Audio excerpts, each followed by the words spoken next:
Hi everyone. आज हम SSC MTS के और पीवाईक्यूज करेंगे साइंस सेक्शन के ऊपर बेस्ड। तो ये काफ़ी बेसिक क्वेश्चंस है, बट फिर भी हम इसके साथ साथ के जितने भी कंसेप्ट्स है और थ्योरी है वो करते हुए चलेंगे।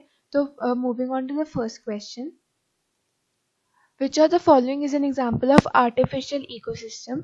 इसमें से फॉरेस्ट, लेक एंड पॉन्ड तो कम्प्लीटली नेचुरल होते हैं, नेचुरली फाउंड होते हैं। तो इस and garden is an example of a man made art ecosystem. तो बेसिकली आर्टिफिशियल इकोसिस्टम, तो इसका आंसर हो जाएगा garden. Which are the following substances is insoluble in water? Salt, sugar, chalk powder या मिल्क। तो सॉल्ट और sugar तो completely soluble होते हैं, ये तो मतलब सोल्यूशन बन सकता है इनका। Milk forms a colloidal solution, well chalk powder क्योंकि इसके पार्टिकल्स बहुत बड़े बड़े होते हैं तो it doesn't completely dissolve in water, instead it forms a suspension. तो इसको हम कंसिडर करेंगे इनसॉल्युबल इन वाटर, तो आपका आंसर हो जाएगा chalk powder. Chemical formula for baking soda, तो NaHCO3 is known as baking soda, मतलब sodium bicarbonate is baking soda. Ammonium chloride is NH4Cl, Na2CO3 is sodium carbonate और Na2CO3.10H2O is washing soda।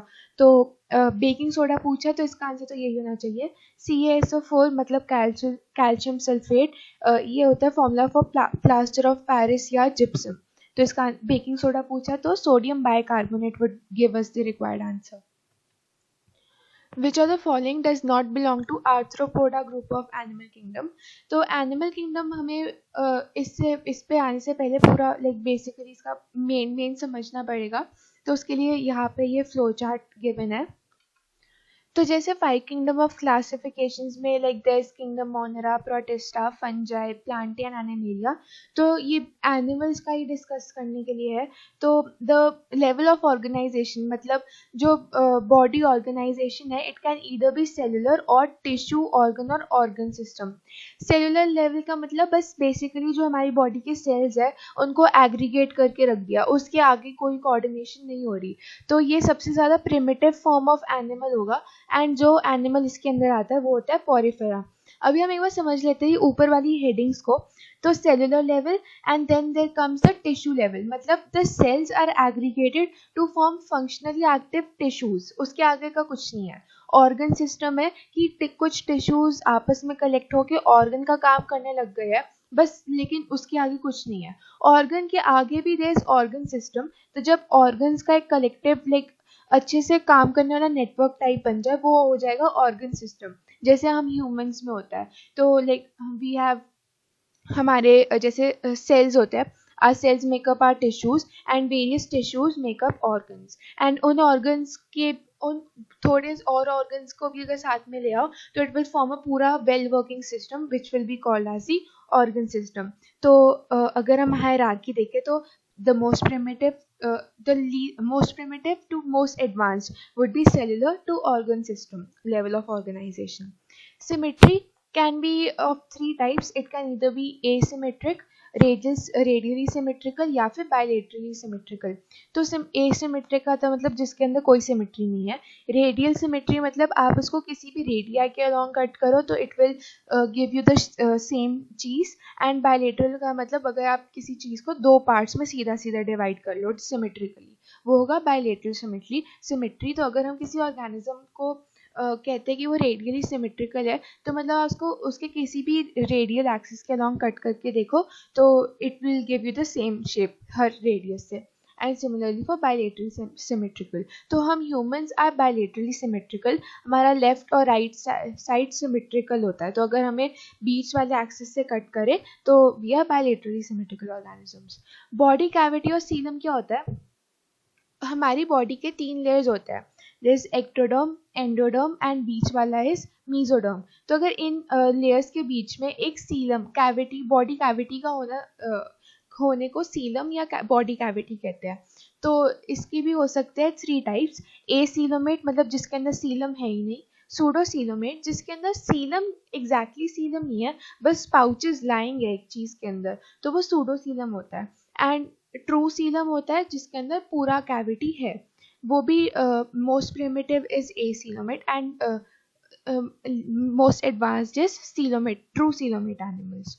तो अगर हम देखें तो सेलुलर लेवल सबसे primitive animal वो हो जाएगा पॉरीफेरा। इसके एग्जांपल्स हो सकते हैं साइकॉन, स्पॉन्जिला, यूस्पॉन्जिया एक्सेट्रा। ये आप नोट करते जाओ साथ साथ, ये याद करना इंपॉर्टेंट होता है क्योंकि जैसा ये वाला क्वेश्चन है पीछे, वैसा हो सकता है कि आपको सिंपल एग्जाम्पल बेस्ड क्वेश्चन आ जाए। तो they can be Spongilla, Euspongia या साइकॉन। फिर उसके बाद अगर हम टिश्यू ऑर्गन या ऑर्गन सिस्टम लेवल पे आए तो your symmetry can be radial और बायलेटरल। तो रेडियल सिमेट्री के एग्जांपल्स ये है सीलेंटेटा मतलब निडेरिया या टीनोफोरा। अभी ये टिश्यू लेवल के होते हैं और ये एसीलोमेट होते हैं दोनों। अभी तक ये तीनों एसीलोमेट है। सीलेंटेटा के एग्जांपल हो सकते हैं हाइड्रा या Aurelia. Aurelia is basically your jellyfish. And फिर टीनोफोरा इज एक ऐसा बॉल लाइक ऑर्गेनिज्म होता है जिसके 8 कोम्ब प्लेट्स होते हैं। तो टीनोफोरा के एग्जांपल है प्लूरोब्रेकिया। एंड इसकी एक लाइक इम्पॉर्टेंट बात यह है कि इसके पास 8 कॉम्प्लेट्स होते हैं एंड इट इज़ बायोल्यूमिनेसेंट, मतलब ये खुद से ही लाइट प्रोड्यूस करता है रात के टाइम, लाइक अंधेरे के टाइम। सीलेंट्रेटा में एक इम्पॉर्टेंट फैक्टर ये है कि इसके अंदर एक नेमेटोसिस्ट होता है जो ये अटैकिंग के लिए यूज़ करता है to consume other like consume, अपना खाना कंज्यूम करने के लिए इसके पास नेमेटोसिस्ट होता है। ये बहुत इन डेप्थ चीज़ है बट आपको इनका एक ब्रॉड नॉलेज होना चाहिए। तो अभी तक हमने किया पॉरीफेरा जिसके एग्जांपल्स है यूस्पॉन्जिला, स्पॉन्जिला, साइकॉन या यूस्पॉन्जिया। सीलेंट्रेटा के एग्जांपल्स है हाइड्रा या ऑरिलिया, या फिर आप कह सकते हो फाइफेरिया, गॉर्गोनिया, मिएंड्रीना। फिर टीनोफोरा का एग्जांपल है प्लूरोब्रैकिया। अभी ये तीनों हमने जो किए वो तीनों एसिलोमेट थे। तो अभी और ये रेडियली सिमेट्रिकल थे ये दोनों, और ये होता है एसिमेट्रिकल। अभी हम बायलेटरल सिमेट्री पे आ जाते हैं। बायलेटरल सिमेट्री में अगर आपका एग्जांपल एसिलोमेट है तो वो आएगा अंडर फाइलम प्लैटिहेलमिंथस। प्लैटिहेलमिंथस के एग्जांपल होते हैं टेपवर्म्स, फ्लैटवर्म्स एक्सेट्रा। फॉल्सीलम मतलब सूडोसीलोमेट, उसके अंदर आता है फाइलम एस्टेलमिंथस, मतलब जितने भी आपके राउंड वर्म्स होते हैं वो इसके अंदर आएंगे। सूडोसीलोमेट सिर्फ ये होता है, एस्टेलमिंथस स्पेशल होते हैं, ये सूडोसीलोमेट होता है। आगे के जितने भी होते हैं वो सारे बायलेटरली सिमेट्रिकल और सीलोमेट होते हैं एक्सेप्ट फॉर एकाइनोडर्मेटा।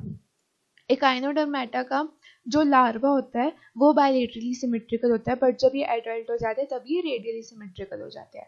तो सीलोमेट्स के फाइलम आ जाएंगे Annelida which includes your earthworm या फिर leech. And Arthropoda is the biggest, like सबसे ज़्यादा स्पीशीज आर्थ्रोपोडा के अंदर होते हैं। जैसे आपका कॉकरोच हो गया, बटरफ्लाई, एंड इंसेक्ट्स वगैरह सब आर्थ्रोपोडा के अंदर आते हैं। Mollusca, the shellfish you see and octopus, ये सब मोलस्का के अंदर आते हैं। एकाइनोडर्मेटा के अंदर आएगा स्टारफिश, स्टारफिशेस वाली फैमिली आ जाएगी। हेमिकॉर्डेटा एक स्पेशल क्लास होती है, ये इसमें नोटोकॉर्ड प्रेजेंट होती है जो इन सब में नहीं होती, बट ये कॉर्डेटा से थोड़ा सा प्रिमिटिव है तो इसको इसलिए इसको अलग प्लेस कर दिया गया है। हेमिकॉर्डेटा का एग्जांपल होता है बेलेनोग्लॉसिस, और कॉर्डेटा का एग्जांपल कॉर्डेटा के अंदर फिर वेरियस वो हो जाता है, जैसे यहाँ पे देखो ये कॉर्डेटा के अंदर है Pisces, Amphibia, reptilia, Aves, mammals. Pisces के अंदर जैसे आपको पता ही है फिशेस, एम्फिबियंस के अंदर फ्रॉग्स वगैरह, रेप्टाइल्स के अंदर लिजर्ड्स वगैरह, एव्स के अंदर सारी बर्ड्स, और मैमल्स के अंदर बीइंग्स लाइक अस, या फिर जितने भी लाइक मैमल्स का कैरेक्टरिस्टिक फीचर होता है उनका एक्सोस्केलेटन हेयरी होता है एंड उनके पास मैमरी ग्लैंड्स प्रेजेंट होते हैं। तो ये बेसिकली था एनिमल किंगडम। इसके ऊपर ऑब्वियसली ऐसे तो इन डेप्थ कॉन्वर्सेशन पॉसिबल नहीं है, बट मैंने आपको फिर भी एक बार साथ साथ सारे एग्जांपल्स बता दिए ताकि अगर आपको क्वेश्चन आए तो आप इजीली अटेम्प्ट कर पाओ। तो पिछला क्वेश्चन कह रहा था which of the following does not belong to Arthropoda. तो अभी जैसे मैंने बताया बटरफ्लाई आर्थ्रोपोडा का होता है, कॉकरोच भी आर्थ्रोपोडा का होता है, स्पाइडर भी आर्थ्रोपोडा का होता है, ऑक्टोपस बिलोंग्स टू मोलस्का, तो इसका आंसर होना चाहिए ऑक्टोपस। ये भी क्वेश्चन एनिमल किंगडम के ऊपर बेस्ड है। Which are the following classifications do humans not fall under. तो क्या ह्यूमंस कॉर्डेटा के अंदर आते हैं? ये है कॉर्डेटा, कॉर्डेटा के अंदर class mammals and us humans we are mammals, तो कॉर्डेटा के अंदर तो आता है। Porifera was the most primitive form, तो हम पोरिफेरा के अंदर डेफिनेटली नहीं आते। Hominidae are family, homo sapiens क्योंकि ह्यूमंस का साइंटिफिक नेम है, एंड वर्टिब्रेट्स के अंदर हम आते हैं। Which of the following is an example of phylum Mollusca of the animal kingdom? Octopus, seahorse, dolphin या king crab? तो ये जैसे आर्थ्रोपोडा का है, तो ये होता है एक पाइसिस का, ये बोनी फिशेस को बिलोंग करता है। तो octopus is our required answer. मतलब आपको पता लग गया होगा कि ये जितने भी क्वेश्चंस थे ये ज़्यादा इन डेप्थ नहीं थे। अगर आपको बेसिक एग्जांपल्स भी पता है तो आप कर लोगे। तो मैं फिर भी आपके लिए एक बार सबके एग्जांपल्स रिपीट कर देती हूँ ताकि थोड़ा सा आपको याद हो जाए। पोरिफेरा के लिए यूस्पोंजिया, साइकॉन या स्पॉन्जिला। सीलेंट्रेटा के लिए हाइड्रा या ऑरिलिया, फाइसेलिया, जॉर्जिना, मैंड्रीना। टीनोफोरा के लिए प्लूरोब्रेकिया। प्लैटीहेलमिंथस के लिए टेपवर्म, फ्लैटवर्म। एस्किलमेंथिस के लिए सारे आपके राउंड वर्म्स। एनलीडा में अर्थवर्म, लीच, हेरोडेनेरिया। फिर आर्थ्रोपोडा में cockroach, butterfly, spider, insects of any kind, king crab वगैरह। फिर मॉलस्का में आ जाएगा ऑक्टोपस एंड शेलफिशेस। एकाइनोडर्मेटा में आपके पास आ जाएगा एस्टेरियास या स्टारफिश वगैरह। हेमिकॉर्डेटा में बोलेनोग्लॉसिस, और कॉर्डेटा में आ जाएगा पाइसिस, मेंढर फिशेस। एम्फीबिया में फ्रॉग्स वगैरह। रेप्टाइल्स में लिजर्ड्स आ सकते हैं। आप क्रोकोडाइल्स का एग्जांपल दे सकते हो।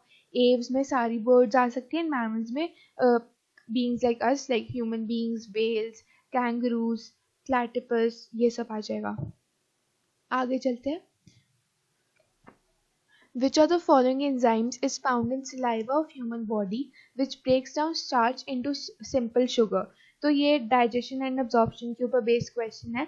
तो यहाँ पे बेसिकली सारे एंजाइम्स है जो मतलब not very in depth but आपको समझने में हेल्प करेगा कि कार्बोहाइड्रेट्स की डाइजेशन हमारे माउथ से शुरू हो जाती है। सलेवरी ग्लैंड सिक्रीट करते हैं सलेवरी अमाइलेज जो स्टार्च को ब्रेक करते हैं इनटू सिंपलर फॉर्म्स, तो पॉलीसैकेराइड्स, डाइसैकेराइड्स। आगे फिर जाके पैनक्रियास अपना जूस जो है वो स्मॉल इंटेस्टाइन में सिक्रीट कर देगा, जहाँ पे pancreatic amylase will further act on disaccharides. और फिर स्मॉल इंटेस्टाइन के अंदर तो बहुत सारे different types of digestive juices होते ही है, वो इसको सिंपलेस्ट फॉर्म में चेंज कर देंगे। लिपिड्स का थोड़ा प्रोसेस डिफरेंट होता है, वो सीधा आपके ब्लड में अब्जॉर्ब नहीं होते, वो लैक्टियल्स में जाके अब्जॉर्ब होते हैं। तो इसके ऊपर काम करता है bile salts from the liver and lipase from the pancreas, और फिर ये फाइनली ब्रेक डाउन हो जाता है into fatty acids and monoglycerides.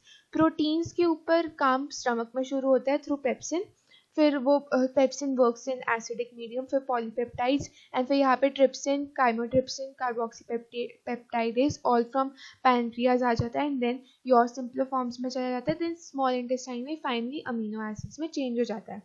तो कार्बोहाइड्रेट्स की digestion begins in the mouth, फिर थोड़ा सा पैनक्रियाज का इसका कंट्रीब्यूशन, एंड फिर स्मॉल इंटेस्टाइन का कंट्रीब्यूशन। लिपिड्स का डायरेक्ट जो है बाइल सॉल्ट्स और पैनक्रियाज का कंट्रीब्यूशन है। प्रोटीन्स में पहले थोड़ा सा स्टमक में, फिर पैनक्रियाज का कंट्रीब्यूशन, और फिर स्मॉल इंटेस्टाइन का contribution. So which of the following enzymes is found in saliva of human body? That is your amylase. Trypsin is pancreatic, pepsin जो है वो stomach में found होता है, renin भी stomach में होता है but ये milk digesting proteins के लिए होता है, and pepsin and trypsin are for proteins. Which of the following glands in human body secretes bile juice? ये general knowledge based है, इसका आंसर liver है। पैनक्रियाज में कंफ्यूजन हो सकती है बट नहीं होनी चाहिए। पैनक्रियाज में ट्रिप्सिन हो सकता है, कार्बोक्सीपेप्टाइडेज या लाइपेज हो सकता है। बाइल जूस तो लिवर में ही आता है, स्टोर होता है वो गॉल ब्लैडर में। पिट्यूटरी आपका ब्रेन में होता है, वो उसको बाइल जूस सिक्रीट करने की जरूरत नहीं है। पीनियल ग्लैंड भी is not related to digestive system at all. Which of the following elements has the largest atomic radii? Beryllium, lithium, nitrogen या कार्बन। इसके लिए हमें पीरियोडिक टेबल में जो ट्रेंड है उसको समझने की ज़रूरत है। तो डाउन द ग्रुप मतलब आप ऐसे देखो, ये जैसे ये हम नीचे जा रहे हैं तो इसको हम कहेंगे ग्रुप, एंड अगर हम साइड पे जा रहे हैं तो इसको हम कहेंगे पीरियड। तो there are 18 basically groups, 18 different groups and 7 periods periodic table में। तो अगर आप नीचे जाओगे तो जैसे ये हाइड्रोजन है, इसके पास एक ही इलेक्ट्रॉन है। लिथियम के पास 3 होते हैं तो इसके पास 2 शेल्स होते हैं, ऐसा, like it will have 2 shells. Sodium will have 3 shells. तो आप जैसे जैसे नीचे जा रहे हो, due to addition of a new shell, नीचे जाते जाते आपका साइज जो है, आपके एलिमेंट का साइज वो बढ़ रहा है। अगर आप इस साइड जाओगे तो एक एक इलेक्ट्रॉन ऐड होना शुरू होगा। जैसे लिथियम में अगर 3 इलेक्ट्रॉन्स है, 2 तो सबसे अंदर है, बाहर 1 है। और बेरिलियम में है, फिर वो हो जाएगा 2 अंदर और 2 बाहर। बोरॉन में हो जाएगा 2 अंदर और 3 बाहर। तो जैसे जैसे इलेक्ट्रॉन्स यहाँ पे बढ़ेंगे तो न्यूक्लियस इनके ऊपर और ज़्यादा फोर्स लगाएगा एंड ये साइज छोटा हो जाएगा। तो इस साइड आप जाओगे तो साइज छोटा होगा। तो basically down the group size increases and along the period size decreases। तो सबसे ज़्यादा बड़ा एलिमेंट या इस साइड पे फाउंड होगा, लाइक ये वाले सबसे बड़े होंगे। बट हमें ऑप्शंस के हिसाब से देखना है, बेरिलियम, लिथियम, नाइट्रोजन, कार्बन, ये सारे जो है ये सेकंड ग्रुप में है। तो हमें सेकंड ग्रुप में सबसे बड़ा एलिमेंट बताना है जिसका एटॉमिक रेडियस सबसे ज़्यादा है। तो इस साइड तो नहीं होगा डेफिनेटली, क्योंकि इस साइड तो साइज कम हो रहा है बोरॉन कार्बन के पास। तो इस साइड होगा। एंड बेरिलियम ज़्यादा बड़ा होगा या लिथियम बड़ा होगा, क्योंकि ये बिल्कुल इधर है, इसके पास 2 इलेक्ट्रॉन्स है तो ज़्यादा फोर्स लगे, तो ये थोड़ा छोटा है कंपैरेटिवली। तो इसलिए lithium would be your correct answer for the largest atomic radius among these elements. Choose the most reactive metal from the options given below। ये अगेन इलेक्ट्रोकेमिकल सीरीज के ऊपर बेस्ड क्वेश्चन है। वो हमने पिछले PYQs के लिए वीडियो में भी की थी। ये होती है आपकी रिएक्टिविटी सीरीज, जिसको हमने याद किया होगा छोटा निमोनिक। केदारनाथ का माली आलू जरा फीके पकाता है क्योंकि हाथ अपना अपना। तो अगर आप इसमें देखो, मोस्ट रिएक्टिव ऊपर की तरफ ज़्यादा रिएक्टिव वाले होते हैं। तो इनमें से सबसे ज़्यादा रिएक्टिव सोडियम है, तो इसका answer should be sodium. Dash includes all non living components. यार नॉन लिविंग वर्ड पढ़ के ही आपको आंसर पता लग गया होगा। Biotic always include living components of an environment and abiotic में सब कुछ नॉन लिविंग आ जाता है। तो इसका आंसर होगा abiotic. Which of the following naturally occurring acids is present in ant sting? इसका ये फैक्ट बेस्ड है, इसका आंसर है मेथनोइक एसिड। अगर आप बाकी भी देखो, मतलब ऐसे अगर आपको पता होगा तो बिल्कुल डायरेक्ट है। बाकी lactic acid is found in curd, citric acid in all the citrus fruits, तो methanoic acid in ant sting. Which natural component helps in photosynthesis of plants? Chlorophyll, glucose, curcumin या lectin? तो ये तो बहुत ही basic knowledge है। तो chlorophyll जो plant leaves को ग्रीन कलर देता है, it also helps in the photosynthesis of plant. ये एक्चुअली क्लोरोफिल के ऐसे कुछ मॉलिक्यूल्स होते हैं जो लाइट एब्जॉर्ब करते हैं, देन इसके अंदर पूरा एक इलेक्ट्रॉन ट्रांसपोर्ट चेन चलता है, जिसकी वजह से पूरा फोटोसिंथेसिस का प्रोसेस हो पाता है। तो chlorophyll would be required answer. Which of the following organisms is responsible for sleeping sickness? Algae, protozoa, bacteria या viruses? Again a fact-based question. Sleeping sickness is caused due to a protozoa called Trypanosoma. तो इसका answer होना चाहिए protozoa. Where are villi present in human alimentary canal? Pancreas, esophagus, stomach या small intestine? तो small intestine के अंदर ऐसा छोटे छोटे माइक्रोस्कोपिक प्रोजेक्शंस प्रेजेंट होती है, जिसको हम विलाई कहते हैं। And this basically helps us to increase the surface area for absorption of food. तो इसका आंसर होगा small intestine. What is the chemical name of battery acid? अभी बैटरी एसिड क्या होती है? जो आपकी लेड बैटरी होती है, जो इन्वर्टर्स वगैरह में यूज होती है, उसके ऊपर बेस्ड साइंस है। तो उसके अंदर सल्फ्यूरिक एसिड यूज होता है एंड ये उसके ऊपर एनोड और कैथोड की डिफरेंट रिएक्शंस होती हैं। तो इसका आंसर होना चाहिए sulphuric acid. Dash is a technique in which cancer cells are damaged with radiations while limiting the harm to nearby healthy tissue. Radiotherapy, physiotherapy, surgery या कीमोथेरेपी? तो ये क्वेश्चन की लैंग्वेज पढ़ के आप इसका आंसर फिगर आउट कर सकते हो कि डैमेज विद रेडिएशंस, तो इसका आंसर होना चाहिए रेडियोथेरेपी। तो होता क्या है कि the cancer cells are the cells जो बहुत ही ज़्यादा तेज़ी से डिवाइड करना शुरू कर देते हैं। तो देयर इज दिस प्रॉपर्टी जो हमारे नॉर्मल सेल्स में होती है जिसको कहते हैं कॉन्टैक्ट इनहिबिशन, कि मतलब अगर ये सेल ए है, ये सेल बी है और ये सेल सी है, तो अगर सेल बी डिवाइड कर रहा है बहुत ज़्यादा, इतना कि ये पूरा स्पेस जो है वो ले लेता है, तो ये इनके अगर कॉन्टैक्ट में आ गया तो ये डिवाइड करना रुक जाएगा। बट जो कैंसर वाले सेल्स होते हैं उनमें ये कॉन्टैक्ट इनहिबिशन नहीं होता, वो डिवाइड करते रहते हैं एंड हेंस वो एक बहुत ही ज़्यादा मास ऑफ सेल्स फॉर्म कर देते हैं जिसको हम ट्यूमर कहते हैं। तो अब tumour can be of two types, या तो वो एक ही जगह पे रुक सकता है या वो पूरा फैल सकता है। तो हम रेडिएशंस के थ्रू इन कैंसर सेल्स की ग्रोथ को सप्रेस करते हैं और इनको हम किल करते हैं विदाउट हार्मिंग दी आपस के वो साइड वाले सेल्स को, तो इसलिए इसका आंसर होगा रेडियोथेरेपी। फिजियोथेरेपी तो हम तब यूज़ करते हैं जब कोई बोन आपकी फ्रैक्चर हो गई हो and you want to get an organ to work, get back to its normal functioning. Surgery तो हम किसी चीज़ के लिए करेंगे, सर्जरी से कैंसर का कोई क्योर नहीं है। Chemotherapy is use of drugs, use of different types of drugs या मेडिसिन कह सकते हो इन ट्यूमर सेल्स को हटाने के लिए, बट रेडिएशन से अगर करना है तो उसको हम रेडियोथेरेपी कहेंगे। तो दीज वर द क्वेश्चंस जो हमने आज डिस्कस किए। आई होप ये आपको हेल्पफुल रहे होंगे। थोड़ा सा एनिमल किंगडम वाला क्योटिक लगा होगा क्योंकि it's a very big topic and उसको ओवरव्यू में ख़त्म कर देना उस बात की वेटेज को जस्टिफाई नहीं करता, but I tried my best कि आपको सारे एग्जाम्पल्स पता हो एंड आपको इनका क्लासिफिकेशन का रीज़न पता हो कि रेडियली सिमेट्रिकल क्या होता है, बायलेटरली सिमेट्रिकल क्या होता है। आई होप ये आपको हेल्पफुल लगा हो। सो या और क्वेश्चंस भी करेंगे हम इस वाली एग्ज़ाम की, और PYQs भी करेंगे। तो मीनवाइल आप और कॉन्सेप्ट्स करते रहो एंड क्वेश्चंस के थ्रू प्रैक्टिस करते रहो। That is it for today's video. Thanks a lot for watching.